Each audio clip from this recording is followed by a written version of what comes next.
전준철 변호사 2차 종합특검 추천과 관련하여 몇 가지 말씀드리겠습니다.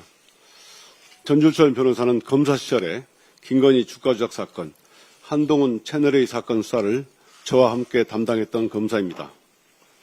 이로 인해 윤석열 정권에서 압수수색을 당하는 등 탄압을 받았던 변호사입니다. 전준철 변호사가 법인 소속 변호사로서 쌍방울 사건에 이름을 올린 건 본인의 해명처럼 이미 진행했던 동료 변호사들의 요청이었고 변론 담당 부분도 쌍방울 측 임직원들의 횡령 배임에 관한 것이었지 김성태 본인이나 김성태 대북 송금 조작 의혹 사건과는 무관한 부분이었다고 합니다. 그마저도 중간에 변론을 중단했다고 합니다. 일부에서 제기하는 것처럼 전준철 변호사가 대북 송금 조작 의혹 사건의 변호인이 아니었다는 점을 먼저 말씀드립니다. 제가 전준철 변호사를 2차 종합특검으로 추천한 것은 윤석열 김건희 수사를 할 때 서슬퍼런 윤석열 총장 하에서도 결코 소신을 굽히지 않고 강직하게 수사하였고 이번 2차 종합특검의 중요성에 비추어 적임자로 판단되어 원내대표실에 추천하게 된 것입니다. 그럼에도 정확한 팩트 확인 없이 전준철 변호사가 김성태 대북 송금 조작 의혹 사건을 변호했고 그런 변호사를 추천함으로써 마치 정치적 음모가 있는 것처럼 있지도 않은 의혹이 확산되는 데 대해 매우 안타깝게 생각합니다. 저는 누구보다 윤석열 김건희 정권에 맞서 싸워온 사람입니다. 저는 서울중앙지검장 시절에 윤석열 총장에 맞서서 윤석열 김건희 수사를 하다가 윤석열 사단에 의해 형사 기소되어 4년간 수사와 재판을 받았고 해임이라는 중징계를 받아 지금도 소송 중에 있습니다.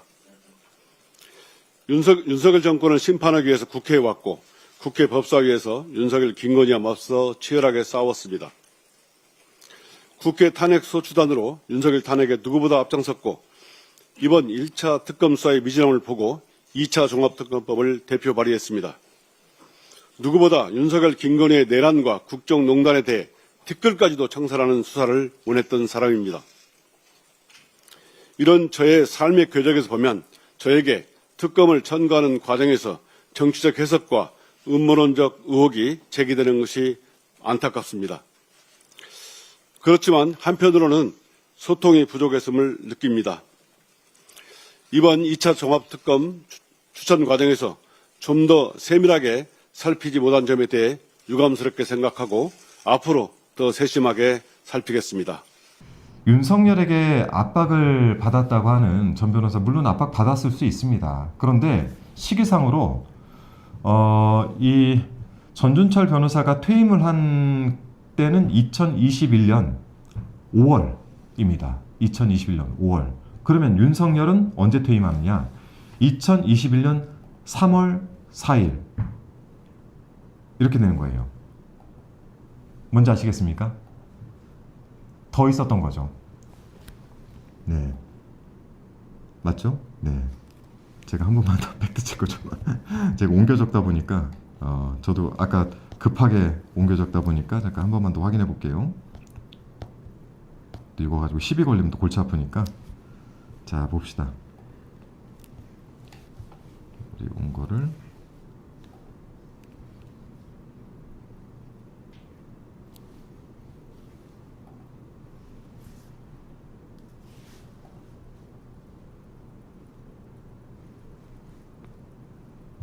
잠깐만요. 죄송합니다. 여기 있네요.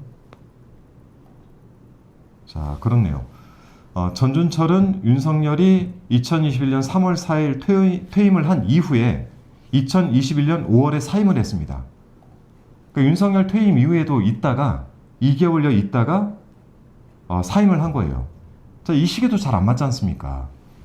그래서 오늘 제가 쭉 말씀드린 것, 전준철 변호사가 그 이후에 법무법인 광장의 변호사로서 김성태가 귀국한 이후에 구속이 돼서 본인 말대로 횡령과 배임을 변론을 맡았지만 사실상 이 전 과정을 봤을 때 이 회임과 배임에 대한 이 문제를 쌍방울 대북 송금, 그 방북 비용 대납 프레임으로 전환을 한 것으로 저희가 지금 해석을 할 수밖에 없는 겁니다. 이 부분들 때문에 저희가 전준철 변호사에 대해서 문제 제기를 하는 것이고, 이런 사람을 어떻게 대통령께 명단을 올려서 특검을 맡게 해달라라고 요청을 할 수 있습니까? 우리 당이. 그리고 이성윤 최고위원님께서도 이 내용을 모르진 않을 거라고 봐요. 잘 몰랐다라고 하실 수도 있겠지만 저는 이 내용을 모르지 않았을 것이라고 보는 게 훨씬 더 타당하다고 보는 것입니다. 그래서 이 부분에 대해서는 왜 이렇게 됐는지 명확하게 밝히고 자꾸 변명하는 것보다 뭐 압박을 받았는데 탄압을 당했다, 압박을 받았다. 근데 그냥 단순히 보기엔 퇴임 시기도 윤석열 이후에 퇴임을 했고, 법무법인으로 옮겨가서 김성태에 대한 변호인단 18명 중에 13명이 광장 변호사인데 여기 포함이 됐고, 그 이후에 김성태가 진술을 변경하고 안보수가 진술을 변경하고 이화영 전 부지사가 회유돼 가지고 진술을 변경하고, 이렇게 해서 결국 배임 횡령 혐의를, 김성태 배임 횡령 혐의를 마치 경기도 이재명 지사가 방북비용 대납하는 것으로 프레임을 전환시킨 거 아닙니까? 이랬던 사람을 본인도 배임 횡령 사건 수임했다고 얘기하는 것 아니에요, 지금?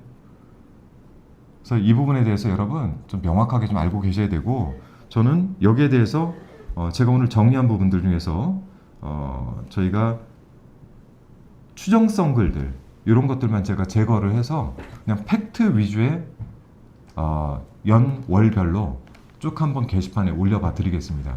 여러분께서도 한번 보시고 판단을 해보시면 좋을 것 같습니다. 자, 오늘 내용 유익했다면 1번 한번 눌러주시겠습니까?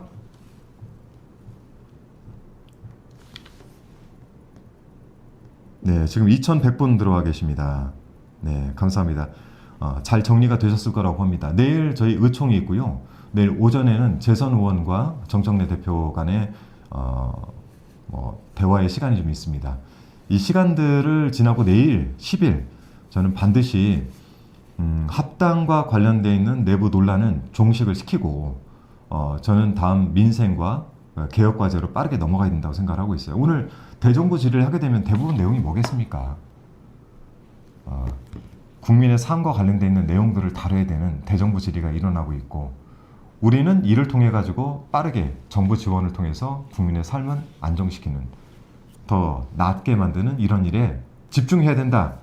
다만 지금 현재 나와 있는 몇 가지 당에서 하고 있는 실수들, 이런 거에 대해서는 밝힐 건 밝혀야 됩니다. 이걸 자꾸 피하시면 안 되고, 왜 도대체 이러한 전준철 변호사를 특검 후보로 올렸느냐, 이거는 저희가 반드시 물어서 이 내용들을 명확하게 밝히고, 사과를 받을 건 사과를 받고 그 위에 조치를 할 건 조치를 해야 된다, 이렇게 말씀드리겠습니다.